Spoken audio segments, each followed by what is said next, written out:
So it really depends on the neighborhood and the level that you're renovating to. Are you achieving the level that you're advertising? Are you saying, hey, we're the nicest apartment in this area? Or are you saying, hey, this is solid, safe, secure housing right here? What are you trying to say? And making sure that your finishes in your apartment meet that level is kind of the goal. Welcome into the Get Invested podcast, a podcast about all things real estate and real estate investing, brought to you by Capital Velocity Investments and a part of the Matthias Talks Investing Substack. Hello, welcome to Get Invested. I am your co-host, Jordan, and over there with me, as always, is my co-host, Matthias. We're jumping back in, as always, into the exciting world of investment, and sometimes real estate investment, sometimes just general investment. But today is going to be a little bit of both, though primarily probably focused on real estate investment. Today, we're going to be talking about the philosophy and approach of value add, and we're glad you're here with us, and we're looking forward to getting into this. So speaking of getting into it, without further ado, I'm going to turn over to Matthias to start us off here on value add. It's good to be back in the studio, and by studio, I mean my office and your office. Maybe one day we'll have a studio. Yes. Yeah, exactly. But anyway, we have a platform called Studio. Yeah, exactly. To get into value add, it's basically everybody likes to say value add when they talk about their apartment investing strategy, but I think that's a pretty broad term, and I think our definition is a bit more specific. And basically, it revolves around the amount of value add that you're doing. When you add value to an apartment complex, which is our business plan, you're increasing revenues. That's the whole point of adding value. You may have to pay a bunch of money to renovate units. You may replace the operator, the property managers with a better property manager to get rents up. You may market better. There's a bunch of different ways to do it that we're about to get into. But the main gist of it is that you're increasing revenues. And when you increase revenues, you increase the value of what people would pay for the property. That's the bottom line of what we're trying to do when we add values. We take a property that for whatever reason is operating at level X, we raise revenues and potentially cut expenses, and now it's operating at level Y. And level Y is the gap between X and Y is kind of, that's what drives our returns. That is what drives the numbers. And I just did the newsletter we sent out this week as we record it. I talked about the percentages, and this is what drives IRR. Is the magnitude of that value that you can add. Well, so first, I just want to get this out of the way. Those of you who have been with us from the beginning may remember that Matthias and I had a little convo about the term value add and how it grates upon my literary and rhetorical soul. But it is, as we're going to hopefully show today, and as Matthias has got to start off, it's a major principle and core to this business. So what we really hope to do is make it very clear what this kind of generic term means. But I think another thing I have to quibble with real quick is, why are they revenues instead of just revenue? Because in my experience, the plural is the singular. But what? Because if we're coming from one building, if it's one investment, why would it not be a singular revenue? Please do tell. Because it's periodic. It's not a. In the way I look at it is each month is a revenue stream, and then next month revenue. So I don't know. You're the English PhD, so you could probably have the final say on how we're going to type this out. But I probably will continue saying shorthand for revenue streams. Okay, which is kind of hard to. That's a lot. Also, don't cross the streams. So I guess we should stick to revenues. Only the older people listening to us will get that cross the streams joke. But anyways, okay, well, we got a call. Anyways, all right, so let's dive in here, though, because I think any sensible person, and obviously anyone listening to this podcast is a sensible person, understands that, the way to make money is make more money than the other person did with the same stuff. So let's just try to talk about the approach to finding the kind of place that will not definitely, we don't want to say definitely, let me knock on that wood right here, that we are fairly confident, right, will lead us to a place where we can increase revenues. I'm going to start spelling it with a Z just for funsies. So there's a lot of different things to jump in here, but I think maybe just starting why don't we just start by, there's two ways you define something. I always used to tell my students this is what it is, what it is not. Those are the only two ways you can define anything. So we kind of did a what it is. So why don't we further define it by what it is not, by contrasting it to maybe other investment strategies in this space that's not what they're going for. They're trying to do something else. Yeah, okay. So I'd say the other big one is more of a cash flow play. So a lot of times what you'll do is the big, and this is kind of institutional buyers, REITs, and hedge funds. When they buy properties, they're usually buying for stabilized cash flow. So they're not trying to increase the rate significantly. They understand the value of the property as it currently sits. They hope it continues to appreciate over time, but really what they're buying is the stabilized cash flow for the next X amount of years, however long they want to hold that investment. So they're not really interested in coming in and renovating and jacking rents way up or whatever. They're more interested in, I have here, it's like buying a bond. I am buying a stable income over the next period of time that I'm buying. That's more of a cash flow strategy, or because basically it's holding value and it's paying you at the same time is kind of their philosophy. They're preserving cash, capital, whatever you want to call it, and they're not necessarily trying to grow a net worth or build wealth. That's primarily the only other. Everybody else calls it value add, and they could do it poorly, they could do it well. They could try to flip it, or they could try to add value and then ride the new stabilized cash flow for a long time, which is our strategy. But in general, that's really the only two. Or you can develop. Develop is the other one. Is where you're right. So that's the third, right? Where you're starting building from one, zero. Yeah. So those are the only real strategies that you can do when it comes to multifamily investing specifically. Yeah, I think the building wealth thing is one that maybe, I think there's people might be confused about that, because if you have the money or you gather the money to invest in a property, sure, if you're a hedge fund, that's a different play. But like if you say we did a syndication for one that was just we were buying the income. We're still placing money that is safe and growing and getting income. So the wealth model is just different, Yeah. I would say. Yeah, exactly. And it depends on what you're looking for. So in my newsletter, again, I'm going back to it. We discussed IRR, and IRR is basically how quickly the big chunks of money come back to you. And the higher the IRR, the quicker the bigger chunks are coming back. Now, if you're more interested in living off of these, off of an investment, let's say like, you have $1 million to invest and you want to live off $100,000 a year. Okay, you need a 10% cash on cash return in order to live off of, for your $100,000. You're not so much concerned about getting a big chunk of money back because you're trying to live off of you see what I'm saying? So it kind of depends on the objectives of your investors and what you're trying to go for. And I like to, ideally in the long run, I'll have both options. I'll have, hey, this one is more of a cash flow play, guys. It's going to pay you well as long as we hold it. Versus this one over here, which is going to help you build big chunks of wealth quickly. Right, because you're not going to, first of all, on the timeline, you're not necessarily looking to sell it all, so they're not necessarily going to get the money back in the same time frame. Yeah, exactly. You're going to refi over time periodically. You're not expecting the value of the investment to increase to the same level. Sure. Exactly. Yeah. Sure. Okay. Well, actually, not to get us off track a little bit, but we're sort of entering, as has also been pushed out recently on the newsletter. Otherwise, we're sort of entering the development of space as well, of sorts. So maybe one of these days we will be that triple threat, right? The trifecta. We can run, we can hit, and we can field, as they say, the 5-tool player. Also, the more sophisticated podcaster would not timestamp an episode by referring to something that is specific to a date, but we'll get better at that. Anyways, okay, let's jump back in here though. So let's talk about that main part. The main part of value add is that a property is underperforming, right? That's where it starts.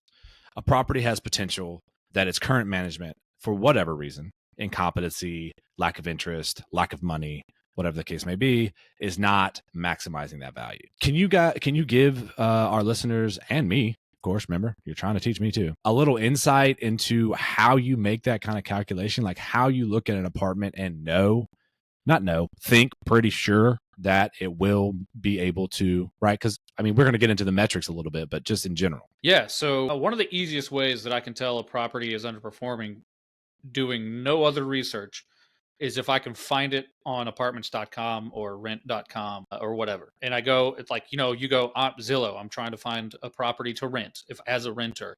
And if I go and I know the property exists, I know where it is on a map, I go and I click, type in the zip code or whatever, and I look and I see what's available. And if I cannot find that property being listed on where everybody goes, or the vast majority of people go to find an apartment if they're moving to an area, if I can't find it on there, I'm almost 100% sure at that point that the rents are low, because they're missing a huge demographic in terms of potential customers coming their way. So obviously, signage and response of property management company once somebody gets the phone number for the to look at apartment, all that stuff all plays into it. But the easiest way from afar that I can look at it and go, if I can't find you online, that means customers can't find you online. I know where you are, they don't. And so that's a clear indicator to me that they're not pushing out, they don't have professional management that's pushing out their profile and their units, their marketing for a particular 1, 2, 3 bedroom, whatever it is. I know that they're not marketing to the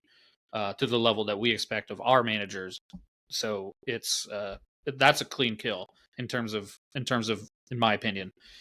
Obviously, once we get a little more details on the property, we basically do a survey of market rents in the area for similar units, and you go, okay, why is this guy at the bottom one? It could be answered by the poor marketing, it could be answered by the units are the same size and the same great location, but the alternative properties are renovated to a certain level that this one is not, it's outdated or whatever. So once I realize that it's not being marketed properly, and we do that rent survey, then find out that it's below its comparable rentals in the area, that's a really good indication that it's not performing properly. Okay, so wait, I just want to make it clear, guys. You heard it here first. One of the major inroads to a brilliant investment strategy is just finding people who are bad at the interwebs. I want to say it's bad at the interwebs. I just think it's bad at they're not intentionally pushing it out, and that's yeah. I mean, I know it's true. I mean, I knew it before I joined this whole adventure of ours, but definitely found it out to be true then. But like, it just seems crazy. I mean, just as a side note, that someone would have a property where they need people to, inhabit it to make money, and they wouldn't find all the ways possible to market it. Also, it's not like the internet is new. It's not like this is this is not 2002. Yeah, so I think what they rely on, and I've come across this a lot, they'll have like a decent website. Some of these good sized properties, that 150, 200 units or something that support a website for their community, their little apartment community. They'll have a website and they'll be like, okay, we're on the internet, we're good. If nobody knows the name of your company and you haven't maximized your SEO, your search engine, so if anybody Googles apartments in whatever this town or neighborhood is, and you're not the top one each time, then nobody's ever going to find your property if they don't know the name of it, unless they drive by and then try to look it up on your website. And that's cool, but you're missing. Not everybody's going to drive by your property on their way in town, because they're trying to look for places to live. So you got to be in all those apartments.com, rent.com. You got to be in there, and you got to have a profile, and it can direct you to the website to learn more or whatever. But you got to have pictures, and you got to have marketing and all these really broad strokes. And a lot of them don't. They're like, hey, we got a website, we're online, done. Yeah. And I go, right sweet, that sounds good, because that's a problem I can fix real easily. Yeah, so I mean, I assume you have to pay to be on like Zillow or renter.com or whatever, like, but it's not. Yeah, I mean, no, it's not cost prohibitive at all, and especially the bigger the property, the easier it is, for a couple $100 a month, maybe. I don't even know. Probably not even that much, honestly, because it may be, you'll have subscriptions or whatever. That's a property management function, and my property managers, are experts in all that, so I can go find my stuff. So I mean, and it's kind of counterintuitive to rely on just your own website, because like you said, people have to be able to look you up, if and you don't want to be an apartment complex that's on a major thoroughfare, really, depending on what location you're at, like, right? It would be more real traffic for a lot of people. To be kind of tucked back a little bit, like close to things, but not right there on where everybody's going to drive by. Wow, that's just putting up billboards rather than. That's interesting. That's just so interesting, that just the most basic thing. Now, let me ask you a question. When you do find like their info, like the property management info. Yep. Do you secret shop it? I Do you try. act like you're interested in an apartment and see what happens? That's another indicator. It's a good question because it's a perfect segue into I'll call and act like I want to rent a unit, and you would be amazed at the amount of times. Hi, I'd like to check out one of your 2 bedrooms. Here's my number, and I never hear back. Nothing.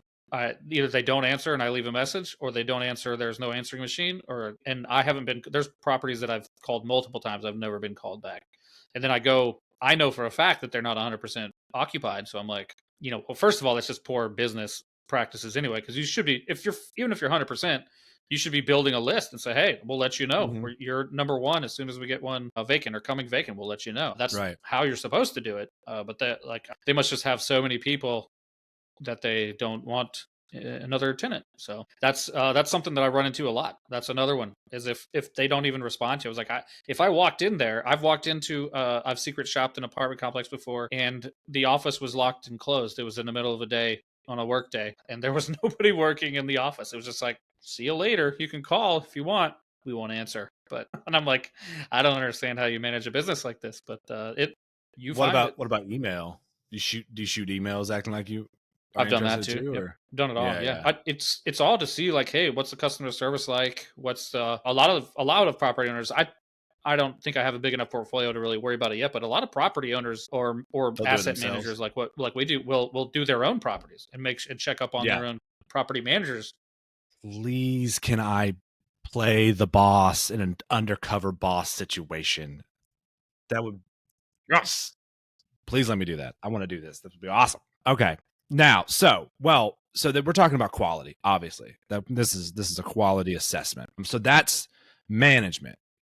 Hmm. But there's another side to the quality assessment that seems maybe a little bit less straightforward. So let's talk about I mean the easiest one is like this landscaping is shit, right? Like what is happening here? They're not taking care of it. But let's go into the other things that you look for in that. And do not say it has good bones. No one wants to hear that. Well, if a property has good bones, so but it finishes. It finishes. It does the exterior look like it's nice and new. New is always better, right? So, from How I Met Your Mother, Except for newer is scotch. always better. Yeah, exactly. So everything looking new is important to tenants. They don't want to feel like they live in a. I mean, there's very unless they're trying to live in a home from the 1900s that has been renovated to newer standards or whatever, which is a Yeah, different niche. historic of some sort, not just Yes, run down. exactly. Exactly. So everything looking new, sharp, crisp, that's a big that helps you get demand rent premiums because people want to live in those places. If they're picking between two at the same price and one of them looks newer and sharper, they're going to go to that one. No, it just goes into the mindset, the mental. As a tenant, you want to live in a newer, more secure, brighter, crisper, sharper, all that. So there's that could be on the outside of a building or of a property, right in line with the landscaping, or it could be on the inside too. Like for instance, in Savannah, we walked into those units and we were like, because there was a big premium that they weren't getting. They were below all the comps, and we were like, why aren't they getting them? We walked into some units during due diligence. We were like, this is why, it's because they everything in on the interiors, the caulking around cabinets and sinks and stuff. It all looked old. It looked sloppy. And it wasn't sharp. It wasn't crisp. It didn't look new. There was like you could tell that some door jambs had been painted like 15 times. So like they start to like expand out and get bigger and bigger as you paint more and more on them. And it's like, And you can just guys, this like is you feel like you can yeah, stab it and it'll yeah, it'll like looks bounce back puffy. on you. Yeah. Yeah, Yeah. like Uh-huh. puffy. It's Because they exactly didn't strip that it. They thing. just painted over it. Yeah. And it's like, okay, at a certain point, you everything in here just feels old, and that's a big part of it. So that can be fixed with proper workmanship from your handyman or your contractors whenever you're doing renovation and stuff like that. So those are things that we notice when we walk in units that tenants notice too.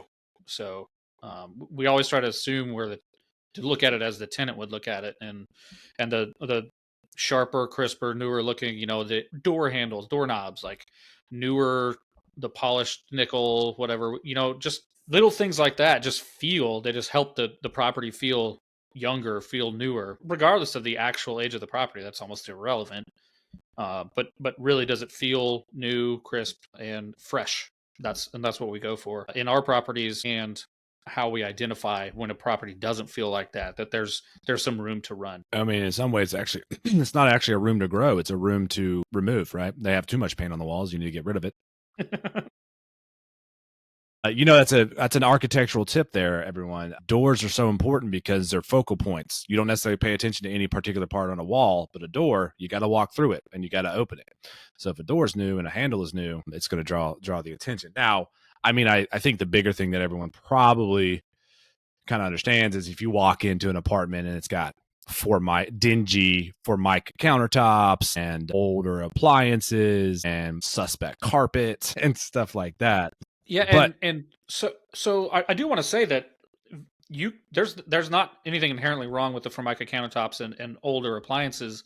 There's a level to that. So if you're in a really affordable neighborhood setting and you're not going for the nicest property on the block, or it's a solid C plus B minus class apartment complex, where you're just blue collar workers, Formica is fine, because if you put in the granite countertops and the stainless steel appliances, you might be pricing these guys out of being able to live there because of the rent you're going to have to charge in order to cover that. So it really depends on the neighborhood and the level that you're renovating to. Are you achieving the level that you're advertising? Let me put it that way. Are you saying, hey, we're the nicest apartment in this area, or are you saying, hey, this is solid, safe, secure, blue collar housing right here, or what are you trying to say? That and making sure that your finishes in your apartment meet that level, or even exceed it a little bit, is kind of the goal. yeah, I don't mean to look down upon or besmirch Formica, but I will say that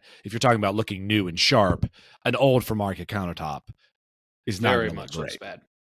Correct. Yeah, We have so I mean, you can replace the Formica with other Formica, but with fresh, which we have done in some of yeah, our units, some of yeah, our lower end stuff, which is fine. People love it because it doesn't price them out of the market. right, right, yeah, and it should be noted. Well, actually, I had a question about that I want to get to, but it should also be noted, just to circle back, that the people who are probably looking at apartments for the most part are going to skew younger for the most part, right? Like Hmm. younger-ish. My point being, people who have been on the internet most of their lives. So if they can't Yeah, find you on the internet, yeah. they're going to think you don't That's exist. the problem. That's how they do everything. Yeah, exactly. Yeah. So that just comes full circle there. Well, so I mean, it seems like to me, if you, and you tell me if I'm wrong here, if you have a dingy outside. So first of all, guys, I guess in the spreadsheet there's just a dinginess factor that goes into the calculations. It's highlighted in yellow, obviously, for obvious reasons. It's kind of a tan So yellow. It's really yeah, not a good. exactly. It's sort of beige, but a little sickly yellow cast nobody wants to see. So if you see the outside and it's like, let's say the vinyl siding is bad, and it's a little bit bad, not in great repair. It's not like falling off or anything. It could definitely be power washed, et cetera, et cetera, et cetera. But then you go inside and like everything's pretty good, right? Like they've done a decent job keeping up the interior. Which is the better scenario? That or a great outside where they haven't renovated the inside enough? Or is that a either or depends? Either or depends, which is my answer to almost everything. So I apologize for Right. that. But you got to think, what are people seeing first? If most of if you're properly marketing online, they're looking at your interior pictures first. If you require or rely on a lot of walk up business, people driving by and calling you when they see your number on the sign, or even just pulling in, because you have great visibility from major thoroughfares or something like that, then your exterior is going to be more important because it's the first thing they see, right?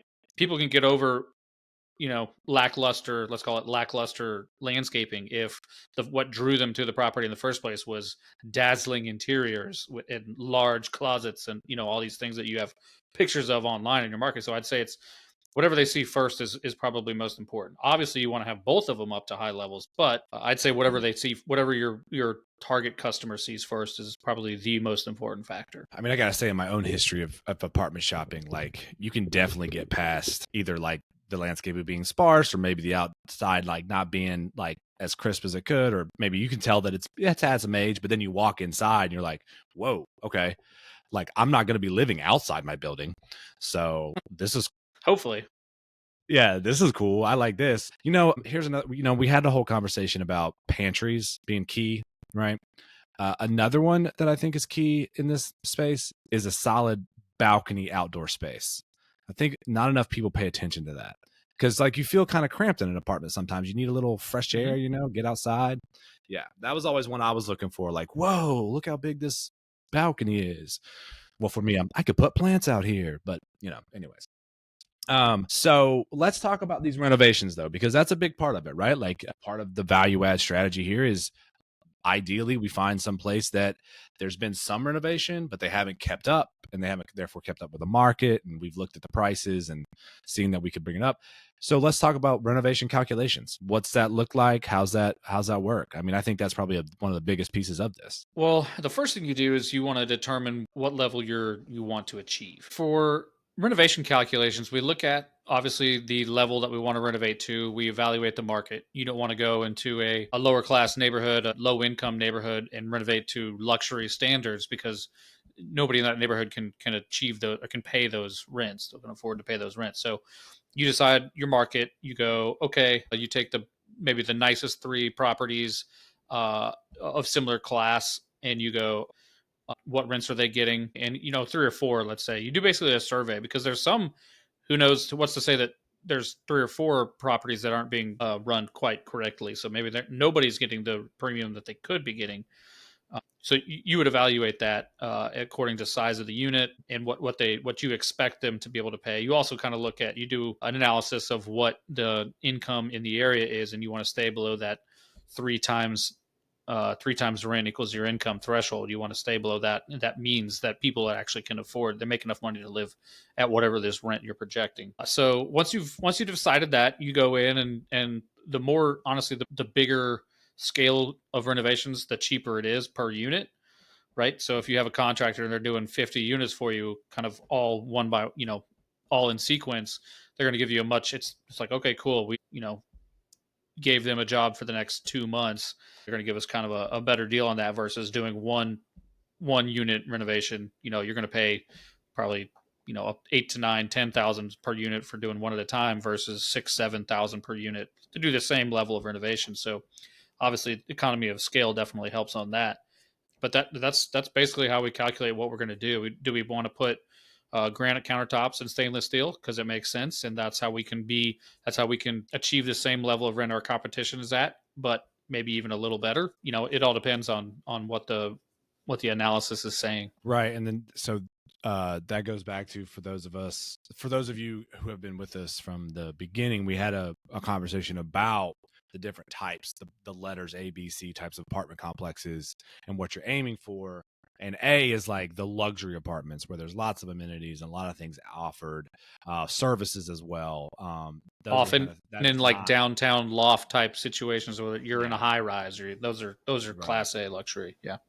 Yeah. Everything about it is, aiming for the max 100%. And that's not 100% quality, 100% of like, oh, just anything you could think of that we could do, we're going to do, and it's going to be in this particular location. So when those calculations are made for us, or when Matthias makes those calculations, we're aiming for the next level down. Very good, solid, excellent housing, but not trying to be luxury, which I think most people can understand the difference between those two. The reasoning being because people, if there's any downturn, the A is the first to lose out for the most part. That's not all that it goes into it, but yeah. So when he says we're looking for a C or a B, or this is what the area is, that's what he's talking about. So in simple terms, like a C might be the one you put in Formica, the BB plus you're going to put in the granite. Like you don't have to be you don't have to be posh to like a good kitchen with the granite, right? That's just something that a lot of people look for. So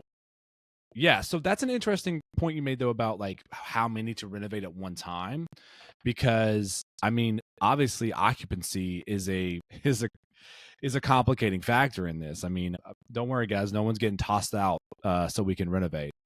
But at the same time, if you have to wait for people to move out to renovate, you can't do too many at the same time. So talk a little bit about that approach. Yeah. So actually, you're never going to do 50 units at a time, but if you say I need to do 50 units over the course of 2-3 months, I mean, no crew is going to. I mean, unless this guy has like hundreds of workers, he's not going to be able to do that many at a time. Anyway, more than likely, he's going to do 2 or 3 at once. and have his guys kind of go progressively. So if you have a big enough property where vacancies happen, just normal vacancies, somebody's moving in, somebody's moving out, somebody's moving on, the bigger the property, the more likely it is that you're going to be able to go, all right, we have, at any given time, our occupancy is, let's call it 95, 96%. So for let's say in a 100 unit property, okay, that means we're roughly 4 at any given time units that are in some sort of turnover. So, okay, what we would do in that scenario is we would say to the contract, we would say, okay, how many can you do at once? Cool. He says I can probably do 6 over the course of 2 weeks, and so you'd basically wouldn't market if your average was 4, you wouldn't market 2 of them every time they came undone, and to get a little bit of leeway. Usually your occupancy will go down while you're doing renovations for this reason, is that you want to keep him working while he's working on it and get it done quicker rather than later, because that just keeps your overall cost down. So what we do, like that's what we're doing in Savannah, is basically we're intentionally going to let vacancy creep up because we are renovating those units faster. So you draw a fine line between cash flow, because you still got to pay bills while you're doing renovations. But where that break even is, where I have to have at least X amount, 80%, 85% occupied in order to have very strong cash position. Okay, so maybe you induce a 15% vacancy, or down towards your break even number, in order to be able to speed up the renovation process and keep that guy working, that contractor that you've hired, and keep those costs low. All right. So yeah, no one's getting thrown out. I do wonder how often though it happens that a tenant's like, "Hey, I have an unrenovated one, and I saw the renovated one. I want to move." Has that happened to you yet? Oh yeah, it's awesome, because if you're trying to Yeah. renovate more units, you keep him. There's no break. He just moves into one of the ones you just renovated. Now his unit is vacant. You can renovate it, and you don't have to market a new tenant. You've already checked him out. You can literally just in the system move him from one unit to another, and boom. And often they're willing to pay whatever the new rent premium is too, because they're like, hey, that's a really nice unit, and they Yeah. don't have to move that far. All the nice things about staying put, plus the new nice renovated unit. Yeah. And it seems like, not that this is something we need to do, but even if for some reason you really needed to get into some units, you could just incentivize through We do. like It is a a month's known rent technique. reduction. Yeah. Yeah. It's Yep. basically, well, and also you can offer a break, like, hey, for the first 3 months, if you guys will sign a new lease in the new unit, as a way to entice your current residents over, and to keep that momentum going in renovations. It's great, and tenants love it a lot too. They're like, sweet, I'm gonna have to pay the premium eventually anyway. I can go over there sooner, get a little break for 3 months, maybe a few hundred off, or whatever incentive we come up with. Is Yeah. like, cool. They're like, sweet, no problem here. Everybody wins. Yeah, absolutely, absolutely. I'm trying to remember. I mean, I stayed in a lot of apartment complexes down through my lengthy educational career. I'm trying to remember if any of them were ever doing any kind of big turnover like that. I don't think they were. I don't think I ever saw that. I was at one point, I was incentivized during flight school. I was incentivized to move from one building across the street to the other. And by incentivized, I mean they said, hey, this dorm we've been forcing you to stay in is condemned. We're going to force you to stay in the other one before we I condemn it too. That's how that went. think I was like, that's okay, I'll a move. little bit different of a scenario. Yeah, that was a government housing situation on base right next to a runway, which was, Yeah. Oh yeah, wow. Just so many things. The all laws of the the state. amenities. All the amenities. I think you actually visited me when I lived in there. I think that was the one that had the little kitchen right in the Yeah. back. Was I that think in San it's San Antonio? Antonio. Yeah. Yeah. I remember. Yeah. That was. Yeah, we had like little I mean, that little was hot plates early. and stuff. It was Yeah. that wasn't Yeah. I mean, by that by wasn't the my end best of it, ever like living conditions. no, but by the end of it, you were like C-130 school was in Little Rock, right? So you had that big house with like one other person. Yeah, well, at times there was like 3 of us at one point, but everybody was coming and going because they're different training days. But yeah, that Yeah. house was awesome. The party house. All right. Well, I'm running out of questions here. You're just doing such a good job explaining, Matthias. Thank you. Is there any? I mean, I think we've already talked about management and how that looks. There is one I other was thing gonna. actually. Okay. Well, I had one Yeah, small question though that I don't think real. I mean, this is not really crucial, but I just want to know, like, if there is there a single item that is like the most effective in raising like renovation? Like, if you had to choose one thing to do, you couldn't do the whole apartment, other than like paint and caulk and stuff. Like, all right, here's the one thing we're gonna do that'll definitely add value to this apartment. What is that thing? flooring. It's flooring. That makes You sense. go from old carpet to LVP flooring, luxury vinyl plank, or even Hmm. like just a newer, more modern carpet. It makes the world of difference, and it's impossible for people to miss. Yeah, I mean that LVP. I mean, it looks good. It's easy to clean. They know that there's not like other people's mites and germs in the carpet. Yeah, Yep. it's a big deal. Yep, Yeah. and it Okay. All right. honestly, it looks brand new pretty much if you clean it. If you clean it regularly, it always looks new. It's pretty sweet stuff. But yeah, the other That's thing I wanted to talk about that I didn't really address, but there's one other kind of way to add value, to do a value add. Apartments are valued on the net income that they have. So we talked earlier about raising revenues. Well, the other thing to increase your net income is to cut expenses.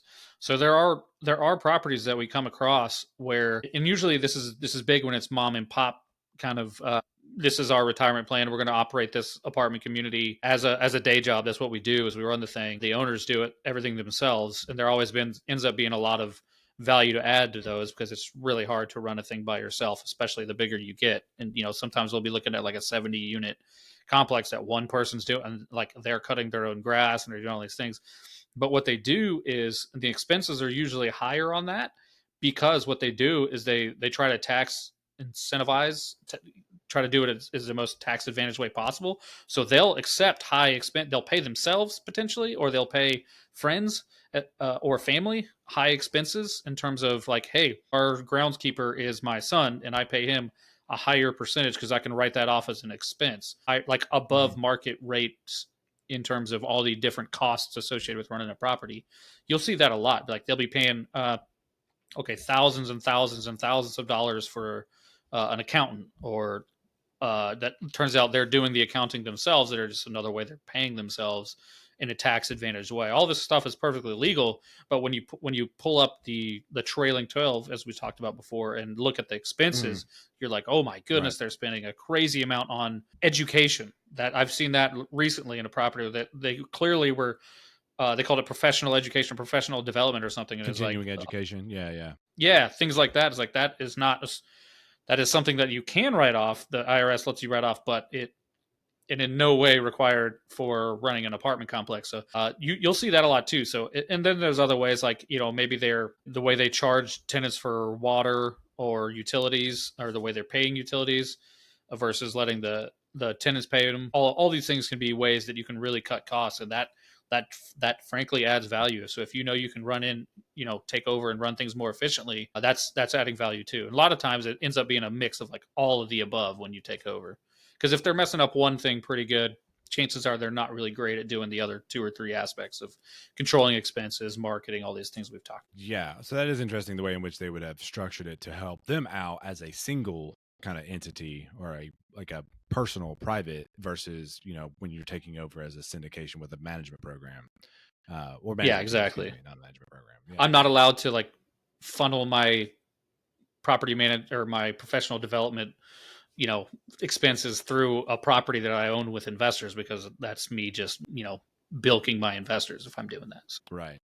On that though, that made me think. Well, I mean, so I always appreciated as a tenant when like water was included and I didn't have to worry about it.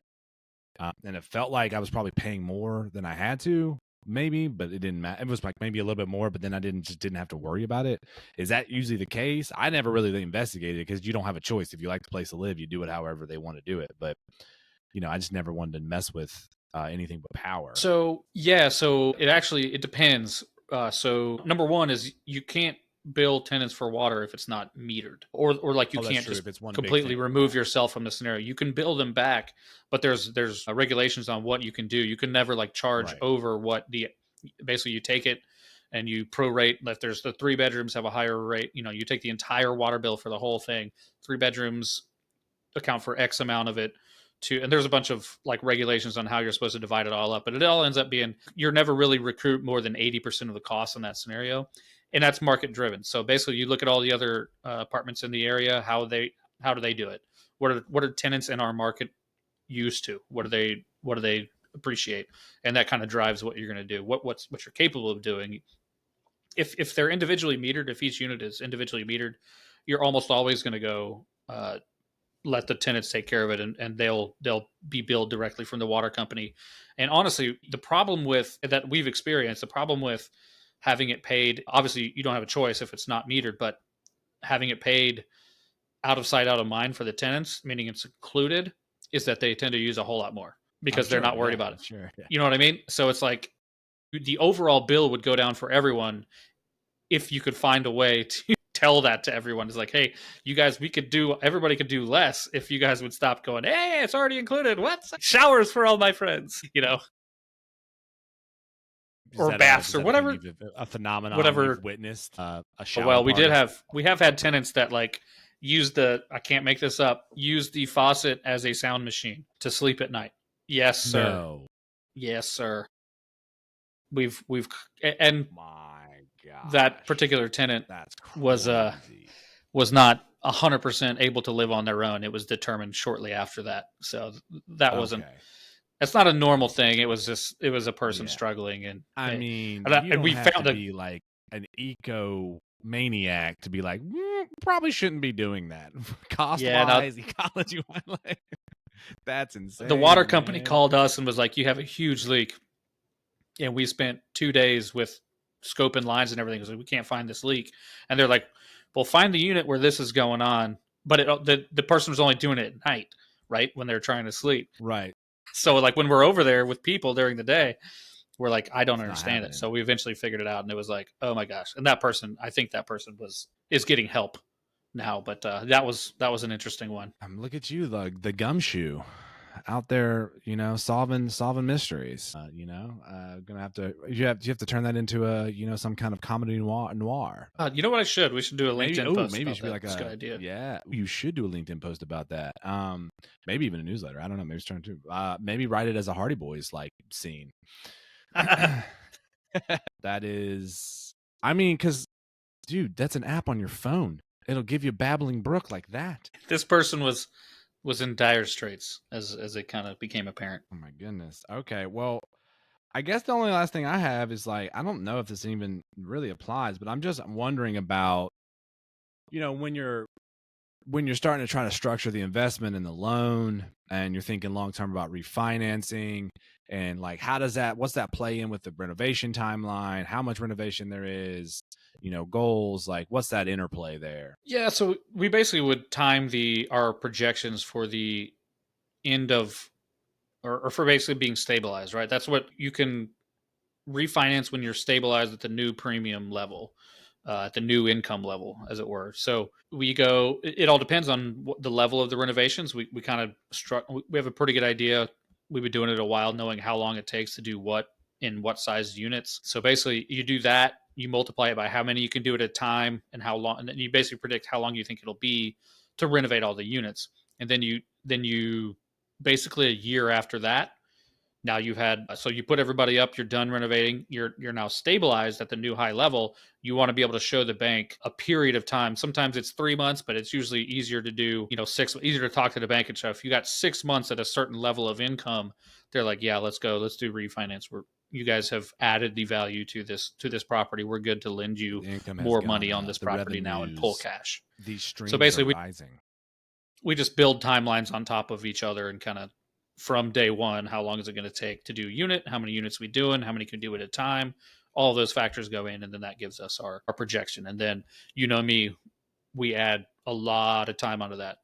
We Yeah, assume everything's right. going to go wrong for our projections that And we then present to that every investors. other unit is going to take twice as long as you thought, and that some Exactly. construction worker is actually only going to, I don't know, run through a wall, and there's going to be bigger costs. And I don't know if he All would those run things through we a wall. build He would into have our projections so that, unfortunately tripped. yeah. I'm not saying that a construction worker would run through a wall. I do have one curio, just a little curio question. Because we take over places, right, that have ideally have already started some renovations, right? So we can kind of just, Yeah, it kind depends. of jump Sure. in there. Depends for sure. Now, what's the situation when they have renovated it some of them, but they didn't renovate it like the way you would, or as much as they did a little bit less than what you would. But it's not enough of a gap to go back and renovate those. So like, do we ever have like levels of renovation? I know I've seen that one in places I'm looking at for sure, where they're like, well, this is the original and here's this renovation and now here's the new ones we're doing. Yeah, oftentimes you'll renovate the oldest ones first because typically there is some sort of premium that the mid-range one, right? The kind of renovated, not the way I want it. Usually there is some sort of premium, so you would do those last. You would go from the low end to the high end as quickly as possible, and then you may or may not continue on the back end and take those mid ranges up to where you want them to be. It becomes a cost calculation. It's like, how much would it be to get it? Like if they put in nice Formica, but you wanted to put in granite, you just run the cost and say, how long would it take me to earn my money back at a new premium if I spend several thousand to do granite in here versus just leave the Formica? And that's just a cost benefit analysis that you run. Because the good news is you have better data to input. You know exactly what your renovated units have been getting for a long period of time, and typically they're higher than whatever you whenever you started, right? Because it takes a while to do a whole complex. I mean, at the same time, I guess going to that cost is, well, I can't raise the rent to the other level if it's not the same like type of apartment. So right, back and forth. Yeah, and so I think you just kind of the stickiest situation would just be like they renovated it and it's fine, but they just made an aesthetic choice that is just horrendous, right? Like that happens. Like there's nothing wrong with this apartment, but this red is terrible. Yes, very much so, and that's just unfortunate. And frankly, that's been a deal killer before because it's like, look, it's got tile floors, it's getting the premiums, but the tile floors are puke red, brownish puke red. Absolutely, I saw that one. That was just hideous. Yeah, it's like, I don't know what I can do with this other than replacing the flooring, which isn't. They're not offering a huge discount at the seller is like, oh, the floors are fine, and they're right, they are fine, they just look terrible. What can you do? You can't really just paint tile on the floor. Choices were made.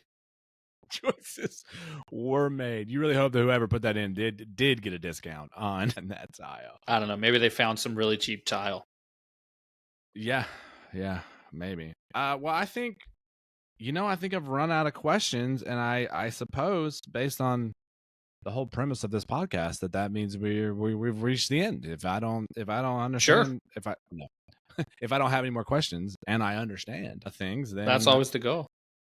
That's the goal, right? So, all right, please subscribe, like, comment, etc., and please come back and hang out with us next week. I'll talk to you later.